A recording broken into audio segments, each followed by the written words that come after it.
నా పేరు బొబ్బేపల్లి సురేష్ నాయుడు, సర్వేపల్లి నియోజకవర్గ జనసేన పార్టీ సమన్వయకర్త. ఈరోజు సర్వేపల్లి నియోజకవర్గంలోని ముతుకూరు మండలంలో పిహెచ్సిని పరిశీలించడం జరిగింది.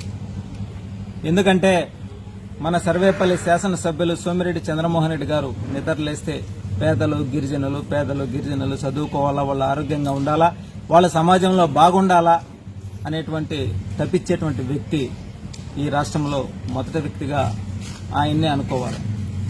అందుకని ఇక్కడికి వచ్చి చూసాం.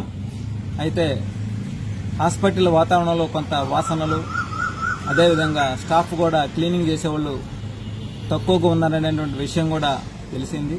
ఈ విషయాన్ని కూడా ఎమ్మెల్యే గారి దృష్టికి తీసుకెళ్తాం. మా అధినేత పవన్ కళ్యాణ్ గారు ఏదైతే పంచాయతీలలో స్వచ్ఛ భారత్కు సంబంధించి హాస్పిటల్ గాని, స్కూల్స్ గాని, కాలువలు గాని ఎక్కడైనా క్లీనింగ్ ఉన్నాయా లేవా అనేటువంటి విషయం మీద దృష్టి పెట్టి గ్రామ స్థాయిలో జన సైనికులందరూ కూడా వెళ్లి పరిశీలించి పేదలకి ఏదైనా అందుబాటు లేకపోతే అక్కడ పూర్తి స్థాయిలో మనం అందుబాటులో ఉండి చేపించాల్సిన బాధ్యత కూటమిలో భాగంగా మనకుందనేటువంటి విషయాన్ని స్పష్టం చేయడం జరిగింది.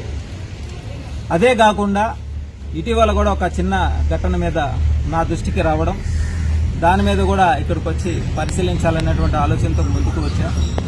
అయితే పేదవాడికి వైద్యం విషయంలో కూటమి ప్రభుత్వం స్పష్టంగా ఉంది.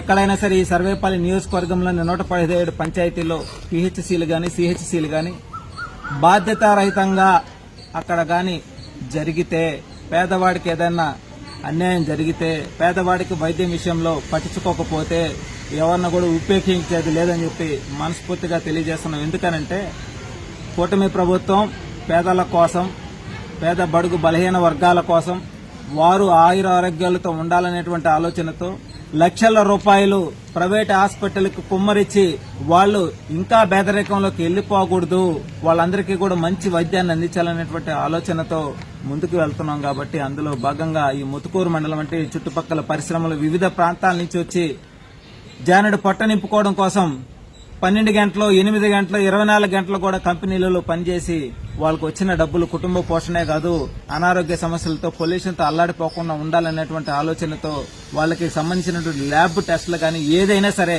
కొరత జరిగిందనేటువంటి విషయం తెలిస్తే మాత్రము ఎవరిని కూడా వదిలిపెట్టేది, ఉపేక్షించేది లేదని చెప్పి మనస్ఫూర్తిగా తెలియజేస్తున్నాం. ప్రజాధనం చాలా విలువైనది కూటమి ప్రభుత్వానికి.